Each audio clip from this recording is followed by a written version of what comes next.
There's a fundamental disagreement going on in the house these days over whether I should be spending my time on 2 episodes a week or doing other things to grow the podcast.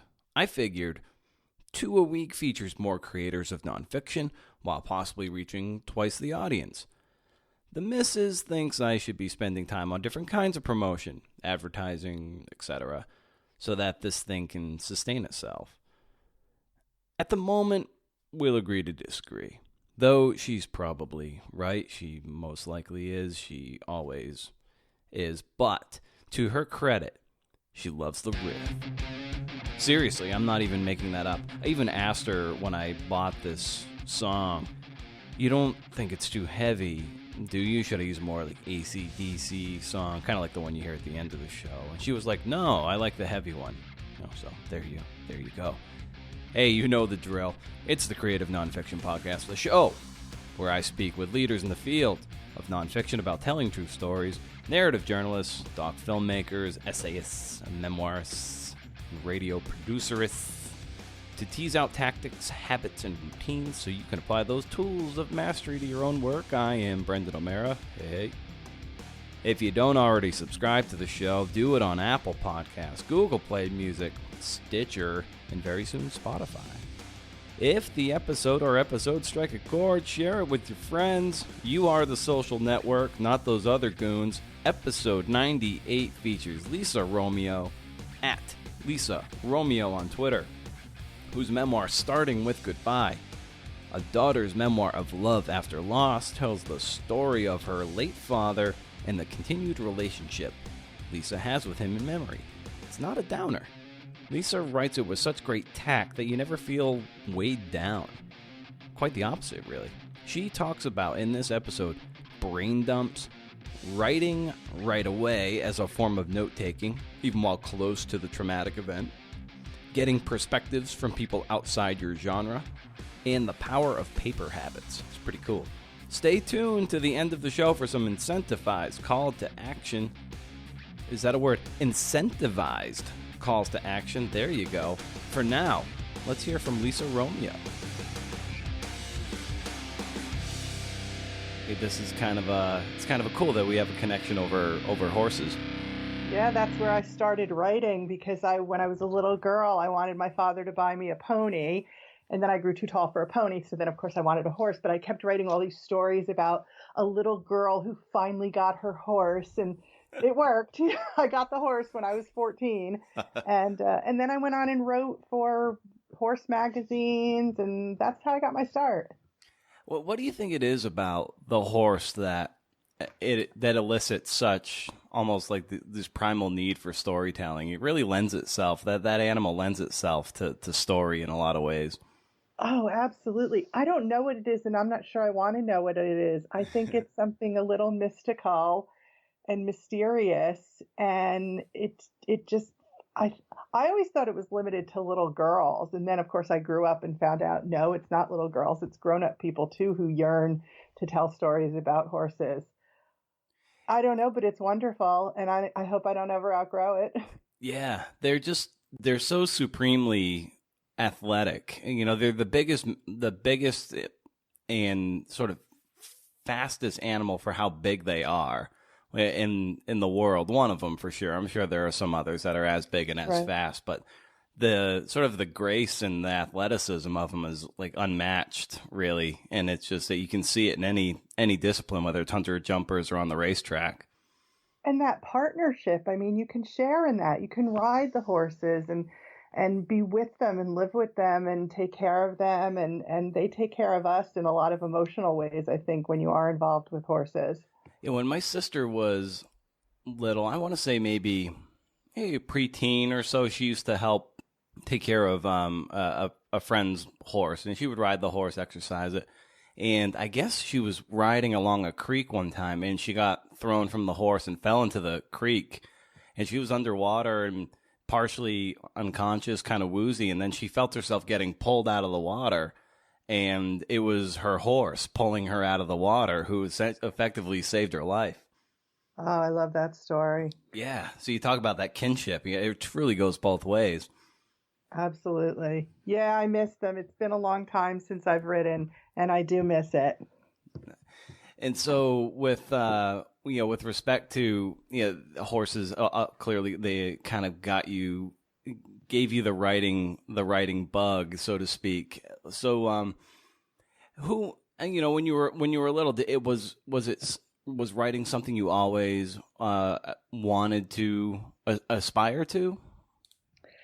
Yeah, I grew up in the 1960s in suburban New Jersey, and I guess at that time nursery school was sort of a novel thing. It wasn't an expected thing that every toddler went off to nursery school. And I begged and begged. I wanted to go to school because my brother was 8 years older than me. My sister was 12 years older than me. So I saw them going off to school all the time, and I just begged, please send me to nursery school. And my parents wouldn't. And my sister taught me to read and write when I was about 4.5, 5 years old. And that was it. That just opened the world to me. And from then on, all I wanted to do was read and write. And I got a little typewriter when I was 5, and that was it. Books were everything. I just would come home with piles of books. We had this tiny little library in my little suburb, and I remember putting a pile of books on the counter, and the woman behind the counter would say, "You can't read all those in 2 weeks, dear."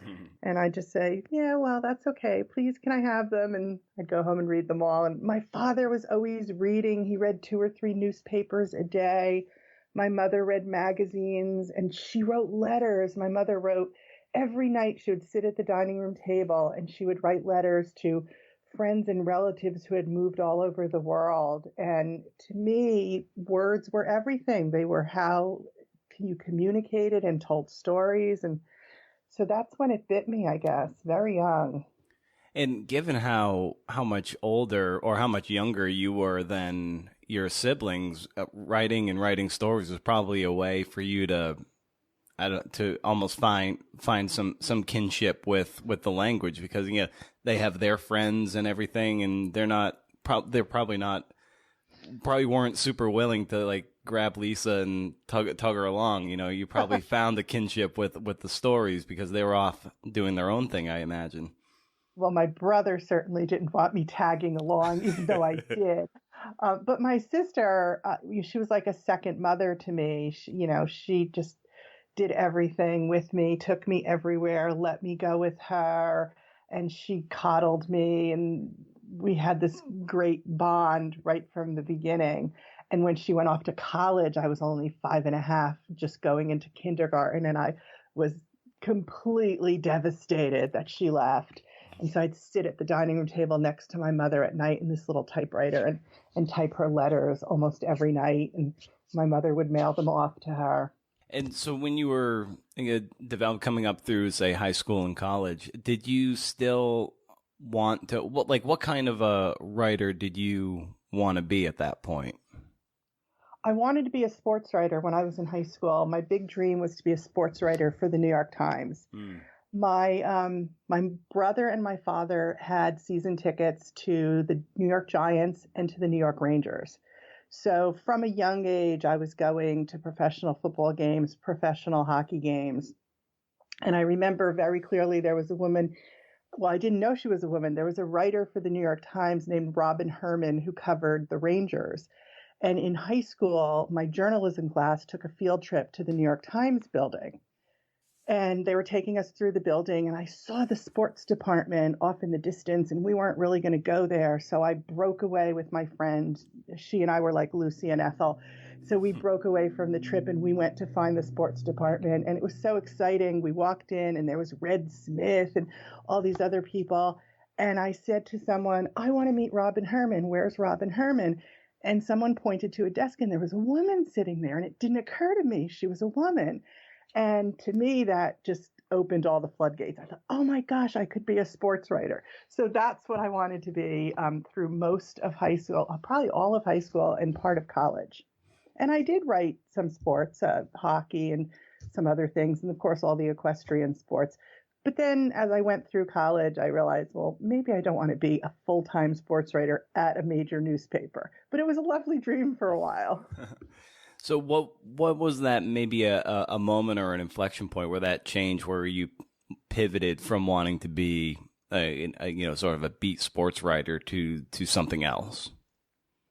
Well, I think the next thing that occurred to me was to write about horses because I had horses by then. I had a couple of horses by then, and I wanted to go out on the horse show circuit right after college for a couple of years and just concentrate on my riding and competing.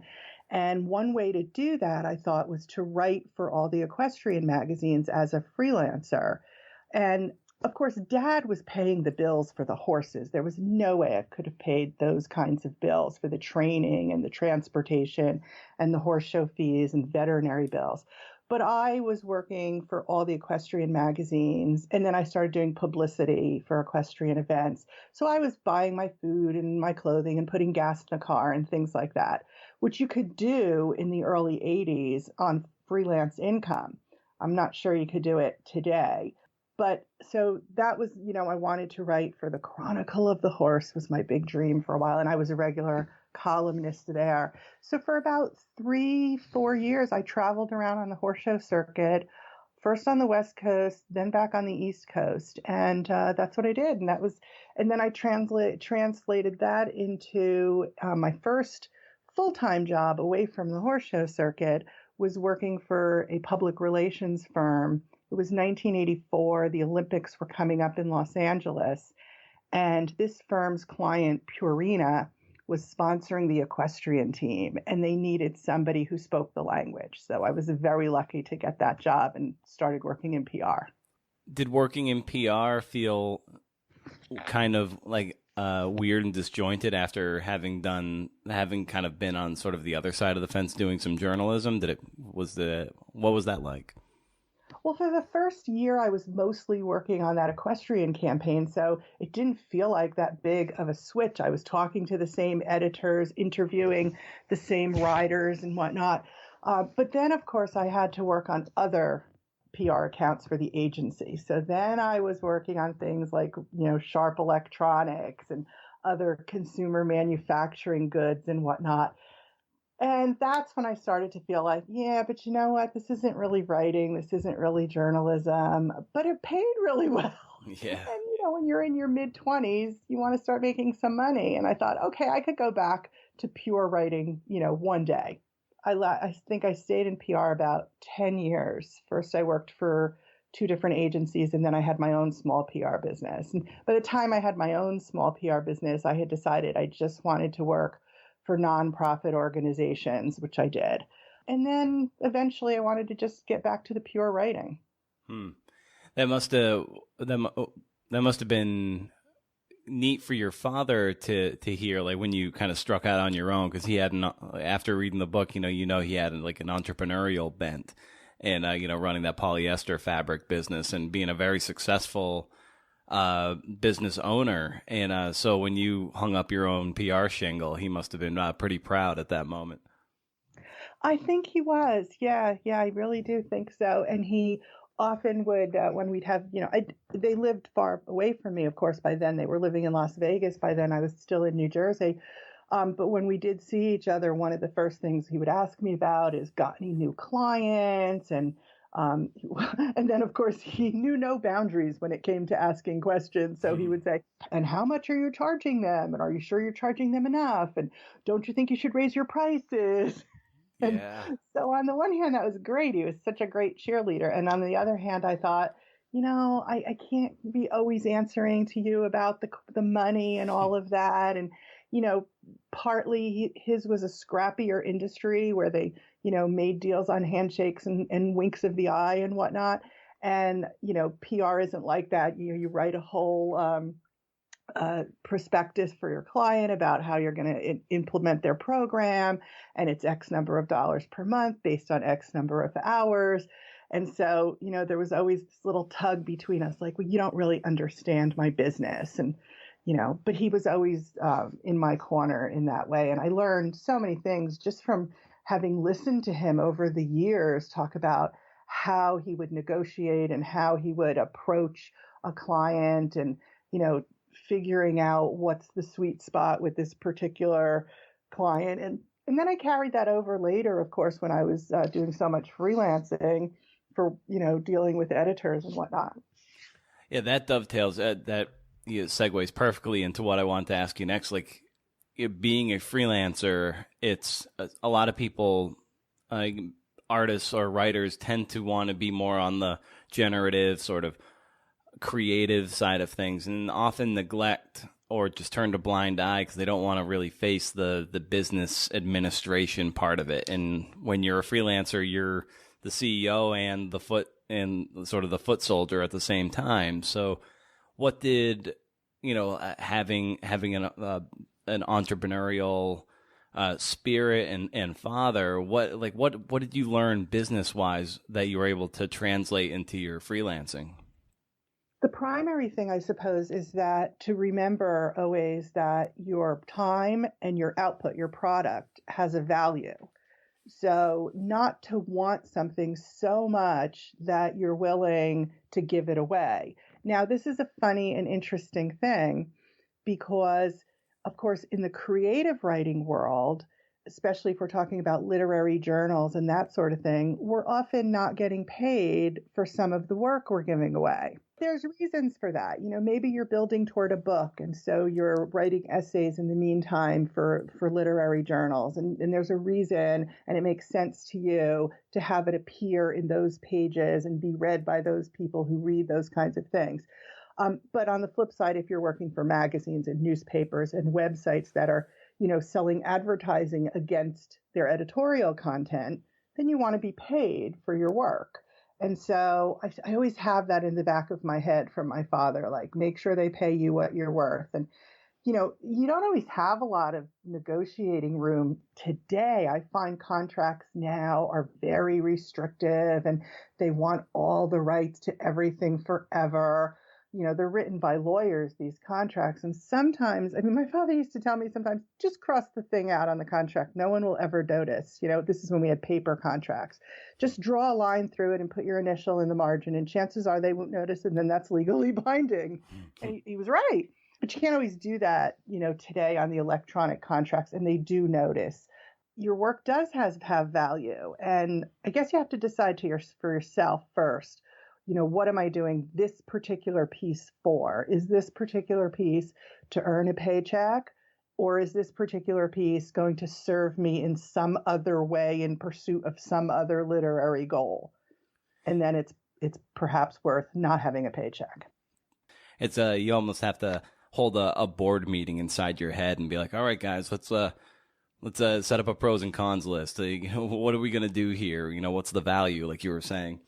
Oh, that's exactly it. I never heard it put that way. You hold a board meeting inside your head, right? In terms of some crafty type things, how you approach the work at hand. I wonder, when do you tend to get going in terms of the morning routine, and how do you set up your day and check in with yourself so you can have what you deem a productive and successful day at the ledger, so to speak? Well, it varies a lot because I do teach in an MFA program, Hmm. and which is an all online MFA program at Bay Path University. And I also sometimes teach at local colleges on campus. So it kind of depends what each semester looks like. Um, but because I have teaching obligations and I very often have editing clients where I'm editing either their whole manuscript or just short pieces, the day really starts with checking in. Where are any students looking for me? Does anybody have a question? Have I gotten submissions in from students or clients overnight that I need to then read or print out and look at and make notes on, and give them electronic feedback on their document? So most days, the early part of the day up till noon at least is devoted to paid work, just like anybody else. I have a job, several jobs.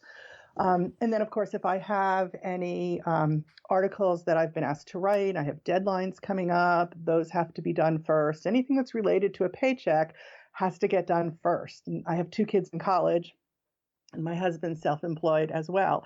So that has to be attended to first. That's the day job. Mm. And then there's the personal writing, and I have to fit it in just like anybody else who has a job. Now, I'm lucky because most of the time I get to work at home, which means I can move things around in my day. And now that our children are older, we don't have to have set dinner time at 5:30. And so I can, say, hey, I'm going to work till 9 o'clock tonight, and the household can go on without me. And I tend to like that. I like to spread out throughout the day and not feel like 5:30 everything has to end. So I will work in blocks. I'll do 3 or 4 hours of student work or 3 or 4 hours of client work, and then 3 or 4 hours, hopefully, of my own creative work. It doesn't always happen every day. But I do have that ability because I can sort of manipulate my own schedule where there are days where I say, okay, today's just a writing day. Everything else has to wait till tomorrow.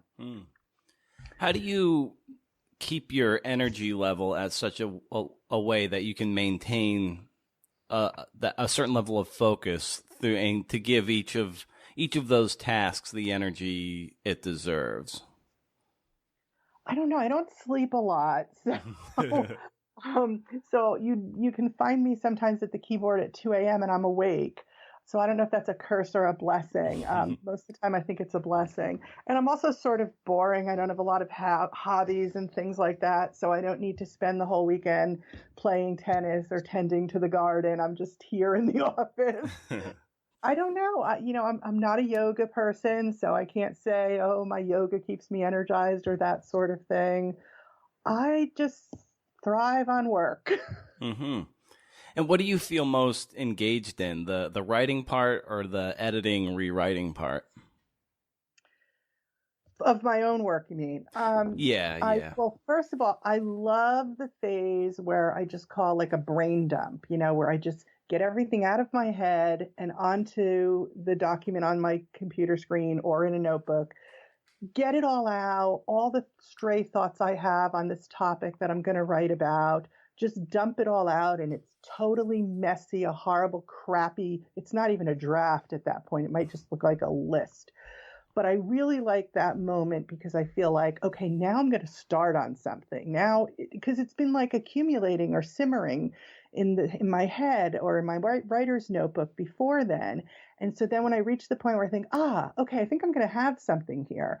I love that moment. And then the rest is like torture until I get to where I have what I think is a pretty solid first draft. And it may have taken, 10 tries from that moment of brain dump.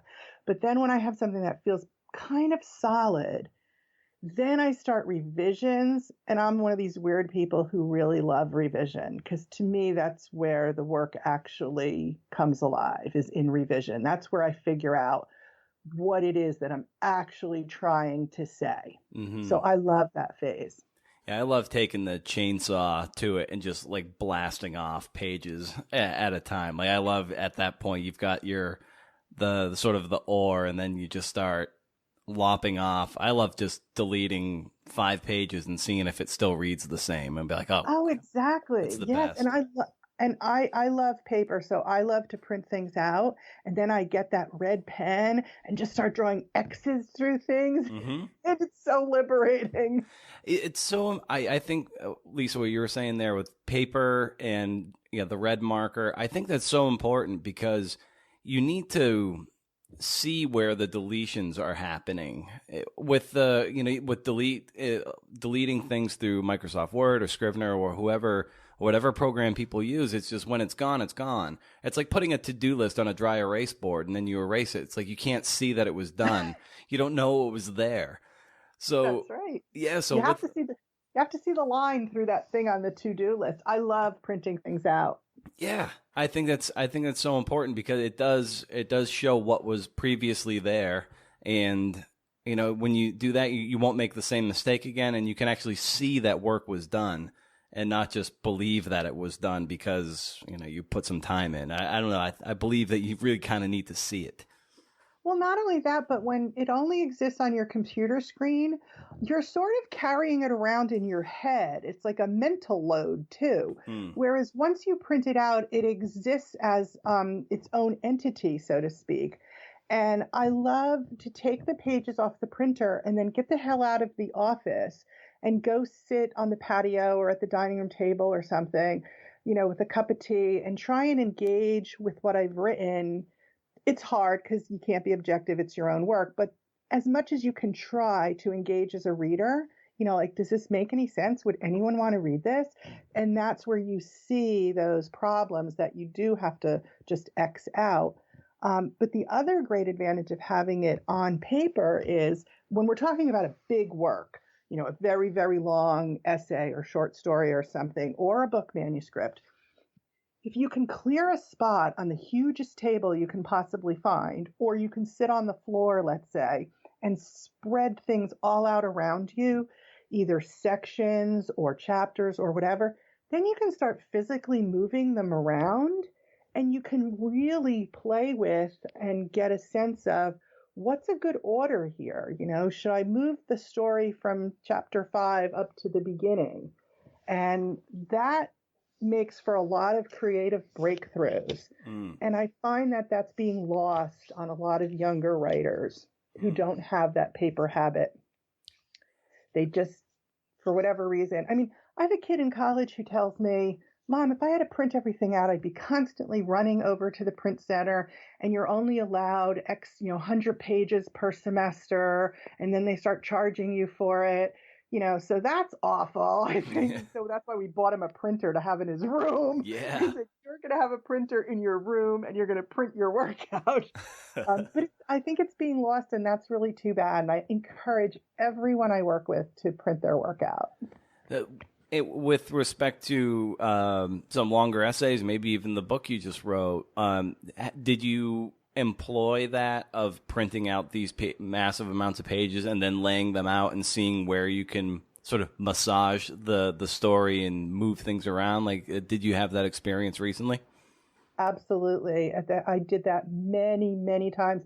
In fact, there's a picture over on my website of the stack of manuscripts, and I started printing them out in different colors for every version. I think there's 10 or 11 drafts in that photograph, and there's a purple stack, a yellow stack, a pink stack. Yeah, I did that a lot, and I think it helped me a tremendous amount. What were some of those early manifestations of that, and how did it change, and how helpful was it to, I don't know, just to see those changes over time? What did it look like before, and then maybe what was its transitionary phases like? Well, the genesis of this book is that it started out as a whole bunch of essays. I was writing all these essays about grief and my father and my life at the time, and they were getting published. And at first I thought, oh, this is going to be like a linked themed essay collection. And so I put them all together in what I thought was a pleasing order. But the feedback I got both from publishers and from some respected authors who I asked to read it was, you know what, these are all fine on their own, but it would be better if you tried this as a traditional linear manuscript memoir. And I was very resistant to that. I didn't want to do that. I thought, I know best, ha ha ha. But I also didn't know if I could. Part of it was a little bit of fear, like, can I write that more traditional full narrative arc from beginning to end? 80,000 words, I'm not sure. So the first thing I did when I decided to do that was I took all the essays, I printed them all out, and I sat down on the floor, and I had maybe 5 different color highlighter pens. And I went through them all, and I assigned each different color like a theme. These are Dad's younger life. Yellow is Dad's younger life, and pink is my life as a child and teenager. And green is when I was an adult and had my own children and was interacting with my father. So I highlighted these parts of all these essays. And then I did what we did when I was in college and went to journalism school. I got a pair of scissors and a big roll of tape, and I started cutting them up. So I cut them all up, and I stacked all the green highlighted stuff here and all the pink highlighted stuff here. And then I started taping everything together in what seemed like a pleasing, sensible order. So I taped all that stuff together, and some weren't together. Some had to be in different places because they had to do with different time frames or whatever. And so at the end, I had this enormous roll. It was all one piece, and it was like, rolled up. And I lived with that for a couple of weeks to try and figure out what I could learn from that, and, what that was trying to tell me and whether it made sense or not. So by then, all the essays were in shreds, and I started thinking of it more like, kindling. And then the thing that kind of pushed me over the edge that I thought, okay, now I can do this, was I came up with a bookend, a beginning and the end of the chronology of what the book would cover. And once I decided on that, I decided I would start 2 or 3 months before Dad died, when he had a stroke in the summer. And then it would end about 2.5 to 3 years after he died. So once I knew that, that's when everything seemed to suggest that it would fall into place, that I knew how I could progress and could draw that narrative arc. And there's a lot of moving around in the book. There's, as that we move around in time here and there, and there's a bunch of flashbacks and whatnot. But we're basically progressing over that 2.5 to 3 year period. And that was the tipping point for me. Once I figured out, okay, that's the bookends, now I can put everything inside of that. And then I wrote a tremendous amount of connecting material between all of those pieces I had salvaged from the essays. That's so important about I think it's, if you can figure out the sooner you can figure out your ending, I think the stronger the longer pieces will be, because I kind of equate it to being like a lighthouse in the distance. Like you have a target that you can then sort of write towards or sail towards. And that, at what point did the ending become very apparent to you in this process? And like you kind of alluded to it already, but how much easier did that make the actual writing process once you had a target to aim at? Oh, absolutely. I sat down it was in January of 2016. I had taken myself to a very remote part of Maine, to a bed and breakfast that was very inexpensive. And nobody goes there in January. It was 17 degrees below zero most days. I was there because my son was doing an internship up there at the National Weather Service, and I wanted to be nearby for a week.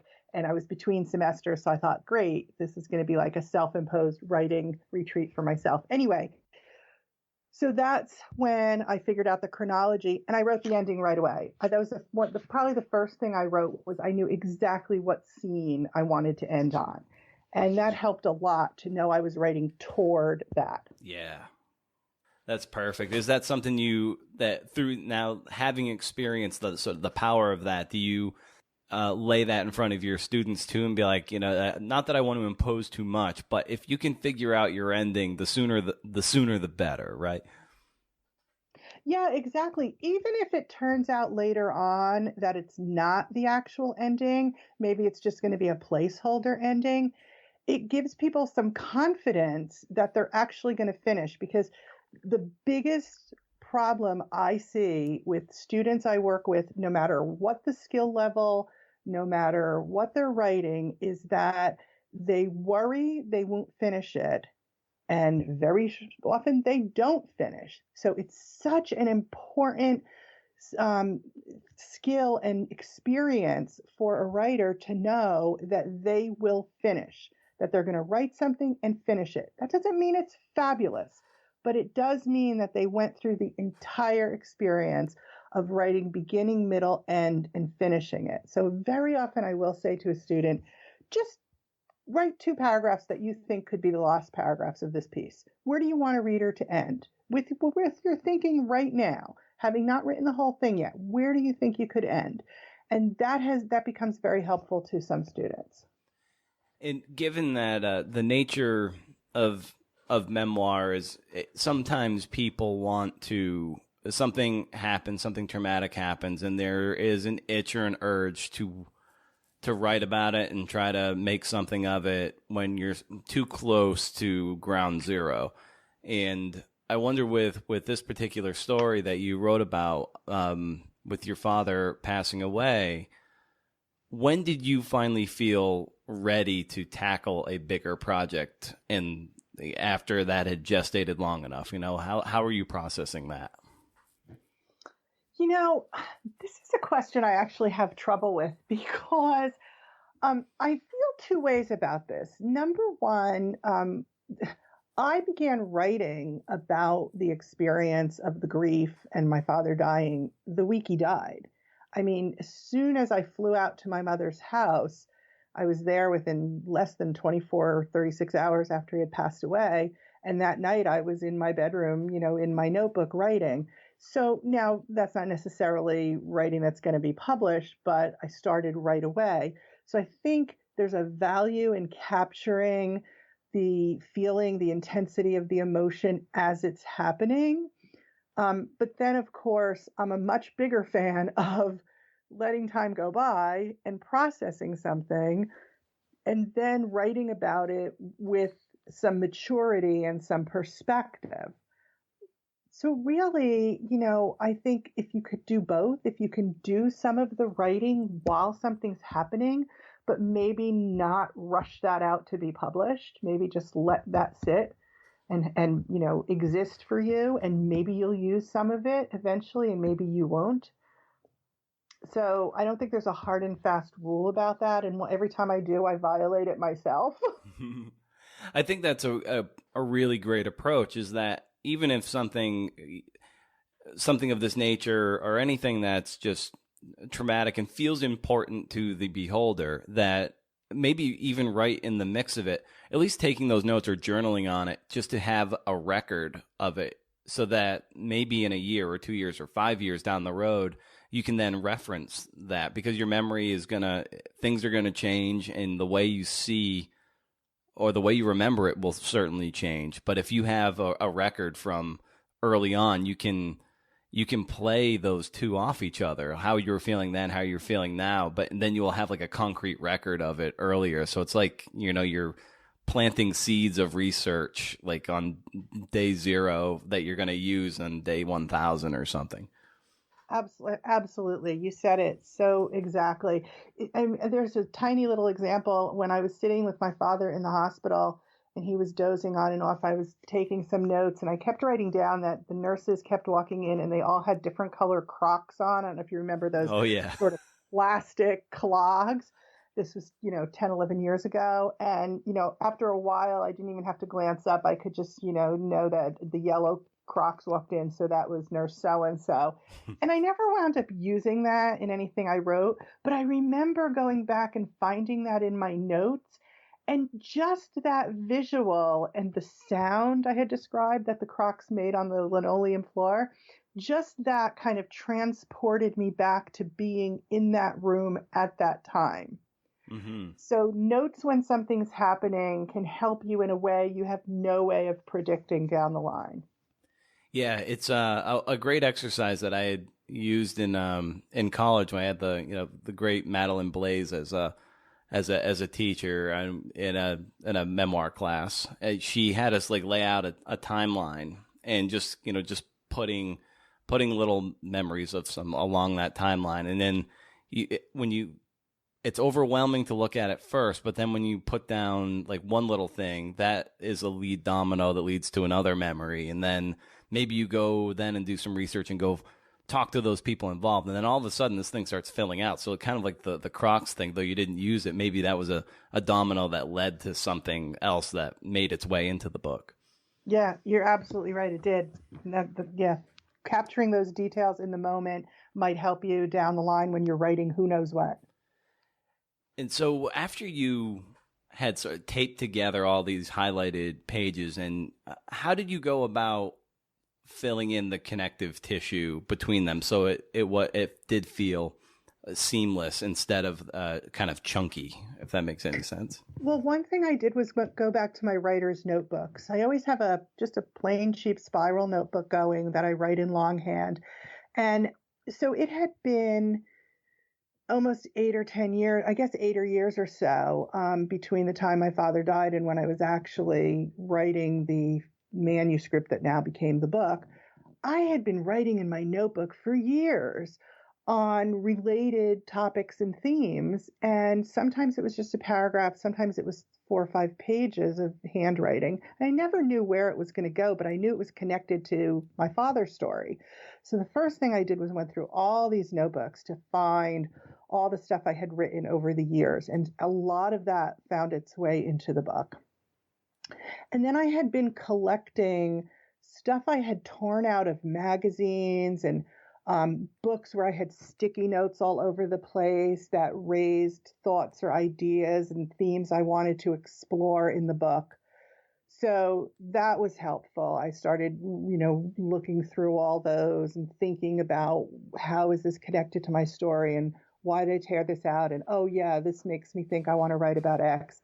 So that was really helpful. I had like those bins you put your Christmas decorations in your attic. I had one of those bins filled with stuff. So it had been percolating a long time. And I guess I knew someday I would do something with all of this material. And so then I started to do something with it. And the rest of it was just very patiently going through and looking for opportunities to tell more small stories and explore more ways in which this narrator, went through this experience that hadn't already been explored in what was already there. And in a way that was wonderful because it let me tell some stories I hadn't even thought of telling that really brought my father to life from, his earlier days and from when I was younger that had never made their way into any of the original essays. So that was kind of fun, actually.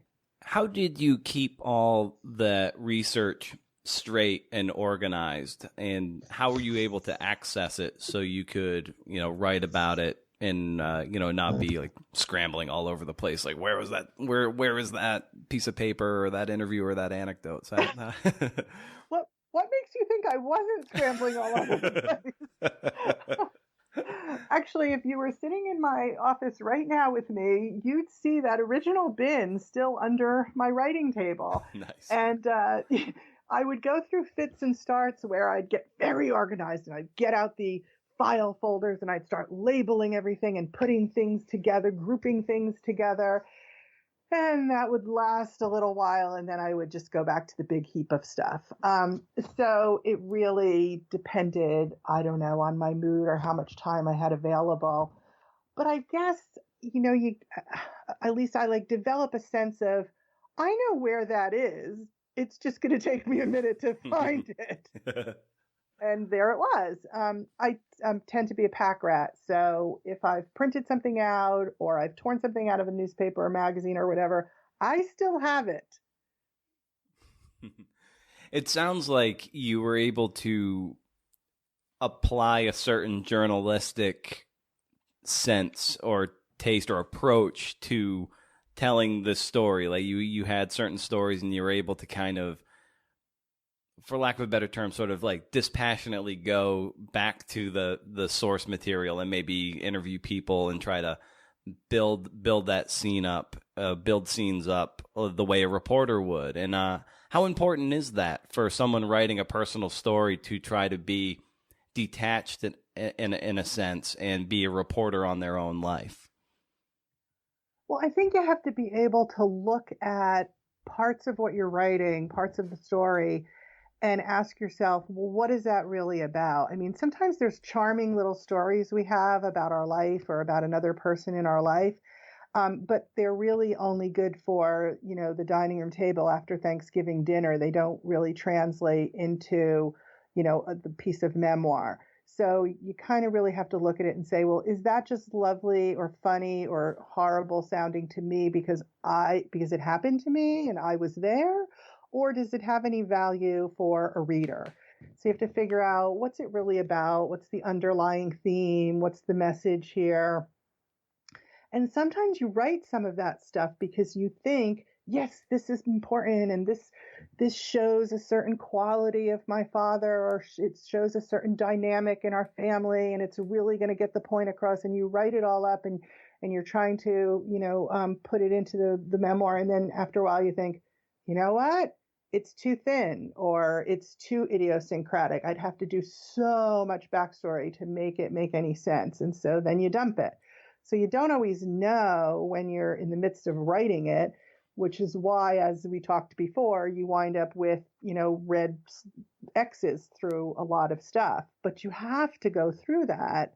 You have to write all that stuff to figure out which is the material that's going to make the cut. As far as like researching, in terms of talking to other people, I did like I would talk to my sister. My sister being so much older than me, 12 years older than me, she really grew up in a different family. What's that expression?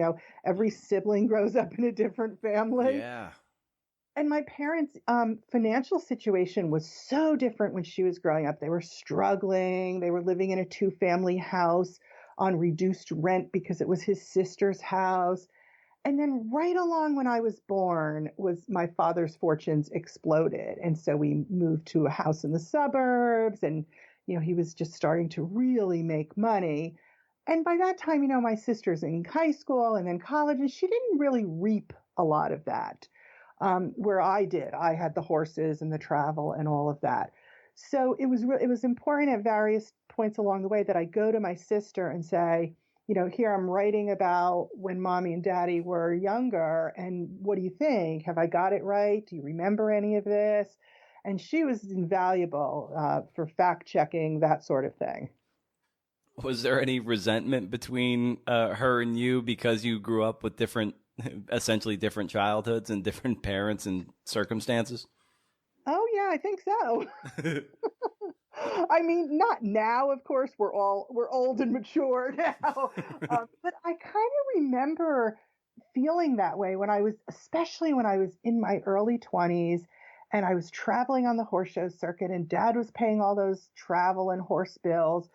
And yeah, I was working and making paychecks, but I didn't have to have a full-time job and pay rent and that sort of thing.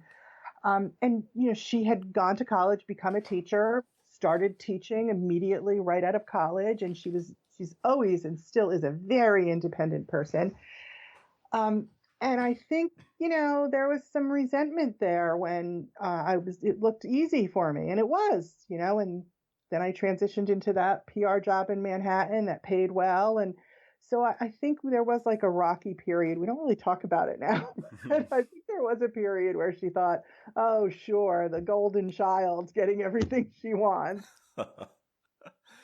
And to a point you were making earlier about what to maybe leave in or leave out, who are you trusting with that material? Because, of course, you're a little close to it, so maybe something that feels important to you might not be germane to the story at large. So do you have a trusted reader that can say, oh, Lisa, this has to go, or Lisa, this needs to be more inflated?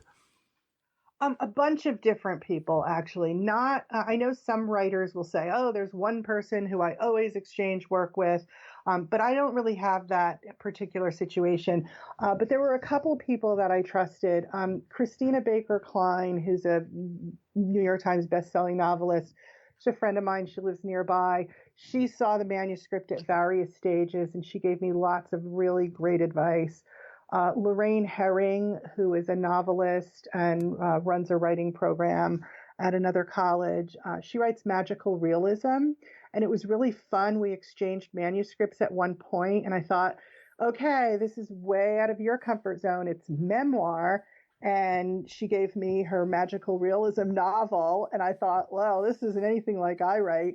And it was so much fun to work on each other's manuscripts. And then, of course, I have all those quote unquote conversations with my father after he's dead. So Lorraine had a lot of fun telling me, what do you mean you don't write magical realism? But I think it's great to get perspective from people who don't write exactly what you write. Yes, I have lots of friends who write memoir, and there were times at which I exchanged chapters or pieces with some of the book with some of them, and that's wonderful. But I really think it's great to get perspective of people who write something else and have great sense of story and narrative. That's what I was looking for when I was trying to write the whole manuscript, because I hadn't ever written a linear arc that 80,000 words yet. So I really wanted to hear from people who had done that a number of times. When you were writing the story and maybe just writing in general, what is your capacity for writing in a given time period? Or a better way of putting that is, how long in terms of time can you sit there and write before you get kind of tired and you have to quit? Well, I do usually don't get a chance to get to that point because something else has to be done. Yeah. So typically, I think any session doesn't go much beyond 3.5 hours, something like that. However, I'm really great at sticking to something. And if I can block things out, and nothing else is due and no one's looking for me, like I did in 2016 when I went up to Maine, sat down at 6:37 in the morning and I did not get up and leave that project until probably 6:37 in the evening. And I did that for 7 days in a row. So I can do both. Preference, of course, is, just a couple hours because especially with memoir, if you're writing about anything that's bringing up, those family memories, and if it borders on anything sad or whatever, you need a mental break. Mm. Was this book really hard for you to write? No, well, hard in a sense, like from a writing perspective, a writing challenge. Yeah, it took me like 7 years to get to the point where I thought, okay, I'll try and do what everybody's telling me to do and write the normal traditional memoir. That was a big obstacle. I was very pigheaded about it. I feel like I'm an essayist at heart, and that's my big dream. Was the first book I wanted to be an essay collection, so it was hard to get over that fact. So getting to the point where I could say, okay, I'm going to tackle this particular writing challenge. That was the hard part. Once I started, then it wasn't hard anymore. Then it was interesting and trying to figure out how to do it, because that's a great kind of a fun challenge. In terms of like the material, emotionally, I wouldn't say it was hard because that's what I do. I try and untangle the emotions on the page. And to me, that's not hard. That's interesting. How did you approach the inevitable self-doubt in the middle of the process when maybe you're like, this is junk, no one's gonna ever want to read this, coupled with I gotta finish it? I like to call it the ugly middles of the drafts. And so how did you process that while you were just wondering if it was even worth it? Well, I think I did a lot of that in all the time I was procrastinating and avoiding writing that final linear manuscript. I think I got all that out of my system before that because I sat down in January 2016 to do that. And at the end of April, I was done. And it had been read by other people, and I started sending it out. So it went very fast at that point. 4.5 months. But there were 5 years before that of thinking it through. Thinking is undervalued in a sense. Like we don't account as writers, we don't really account for all the time that we think about a project while it's marinating on that back burner in our brain. And if you're lucky and if you've paid enough attention to that, you've worked out so many narrative problems already, just because you were thought about it deeply enough. What would you say that you learned about yourself as an artist and a writer over the course of writing the essays and then the book itself? Oh boy. Well, I guess I learned that I could do a lot more things than I thought I could. So that was wonderful. It really stretched your boundaries in a sense. Yeah, that was great. To the point where now I think, what shall I write next? And I feel like the options are totally open to me. Like if I want to write a novel, maybe I can try that. And, if I want to write a reported nonfiction book, maybe I can try that. I'm not saying I'm going to succeed at all of those things, but I think it moved me to a point where I have more confidence in my experience and in, um, just knowing that I could tackle a project and see it through, even if it's not similar to what I've done before. And to me, that feels great, as a writer, to know that, okay, I did it. And now what's next? And I don't know what's next. It's a little scary not to know, but I'll figure it out.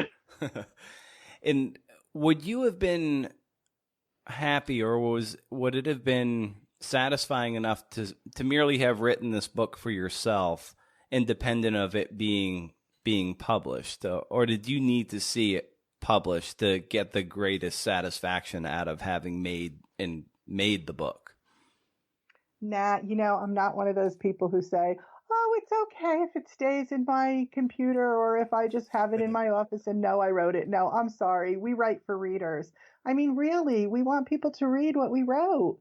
That's how I feel. Well, that's what makes a writer tick.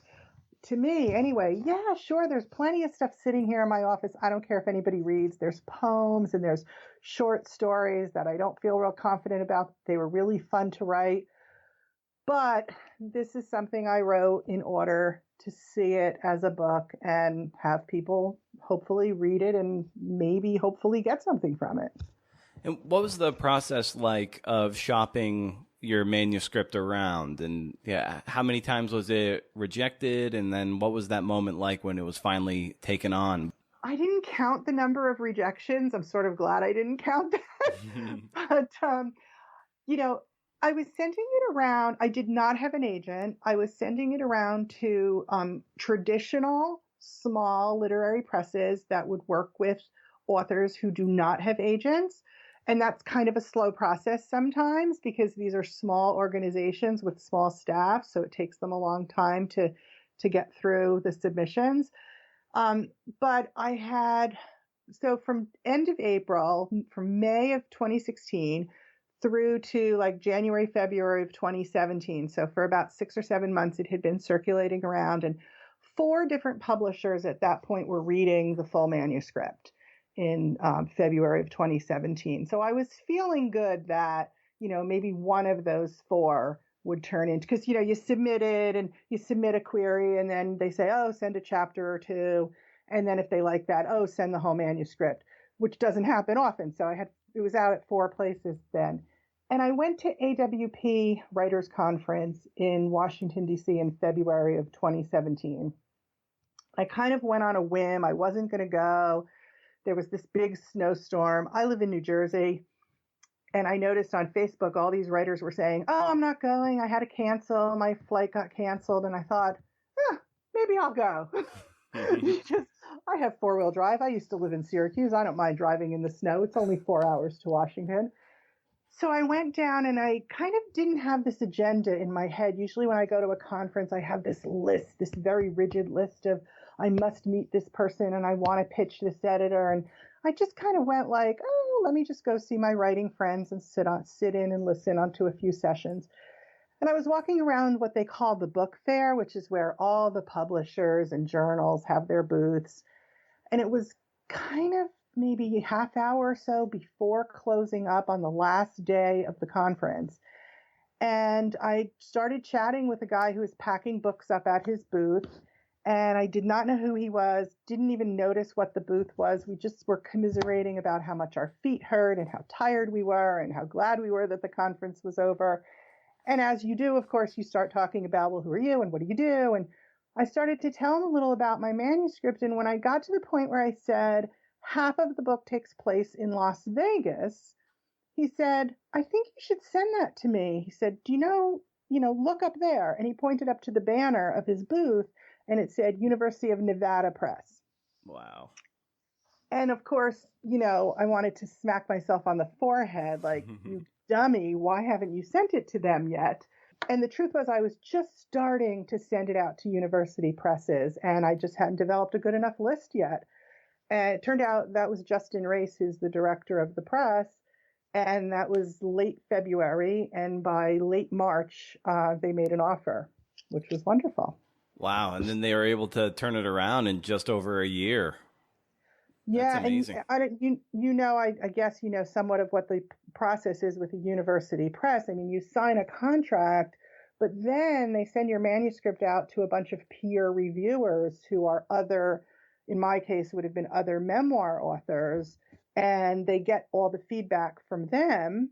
You're presented with this feedback, and then you write a response letter that says, you know, yes, I'll make these revisions. No, I won't make those revisions, and then the editorial board of the press actually votes on whether they're going to continue to go forward with your manuscript and contract. So there's this like 6, 7 week period where you're sort of in limbo. It's Yeah. like they say they want to publish your book, but you're waiting on all this feedback and approval. And so fortunately, it went through no problem. But that's one of the unique things about working with a university press. Mm. And so, what's it been like for you? You submitted this, over a year ago. There's that peer review process, and you went through, made whatever final corrections you needed, however many months ago, and now it's like the book is back. It's in your hands. It's bound. It's paper. It's in your hands, and you're now getting ready to share this story with a greater public. So, what's it been like for you to sort of bring this story back out from where it was, in on your hard drive and so forth, to now talk about it with people like me and countless others. So how's that? How have you been processing that? It's very strange, I must say. And in fact, I even had a moment earlier in our discussion here where you mentioned something that you read in the book. And for a moment, I had this flash in my mind of like, how does he know that? I'll tell you this funny little story. When I got a box of the advanced reader copies back in December, which are the ones that they send out to reviewers and that sort of thing, and it's your book bound, but of course it has mistakes in it and whatnot. Anyway, when I was opening the box of books, my son was standing there. He's 24, and the first thing I said when I saw the box, when I saw the book, was, "Oh my gosh, my name's on the cover." Which is the stupidest thing to say, of course.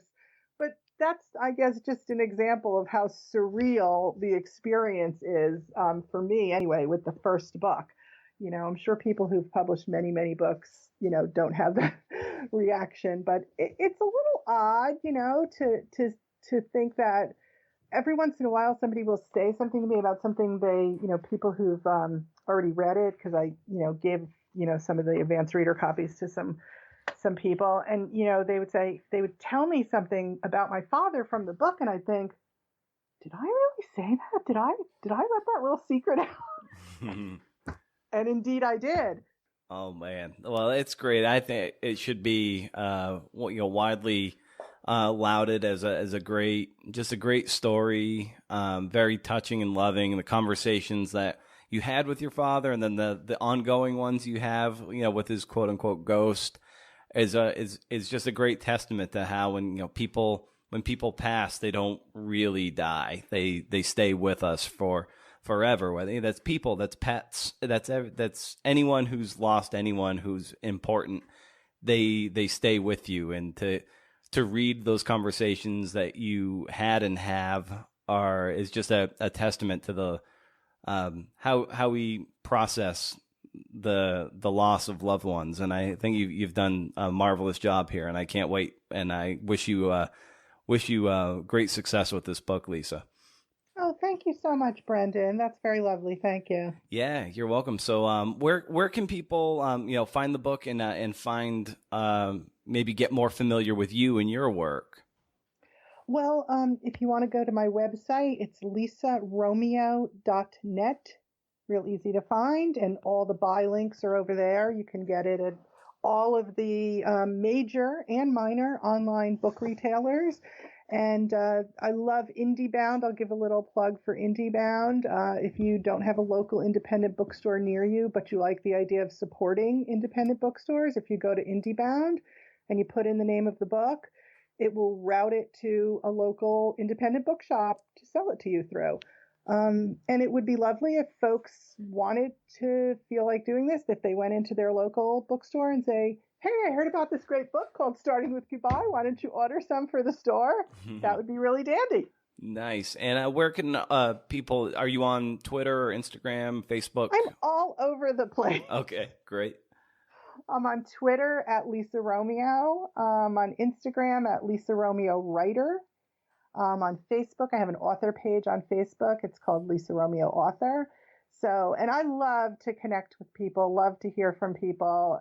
There's a email contact form on my website, and I read them every day. It's really fun. So I'd love to hear from folks. Awesome. All right. Well, Lisa, thank you so much for carving out some time in your morning here. Again, great, wonderful job with the book, and I wish you continued success. So we'll be in touch. There it is.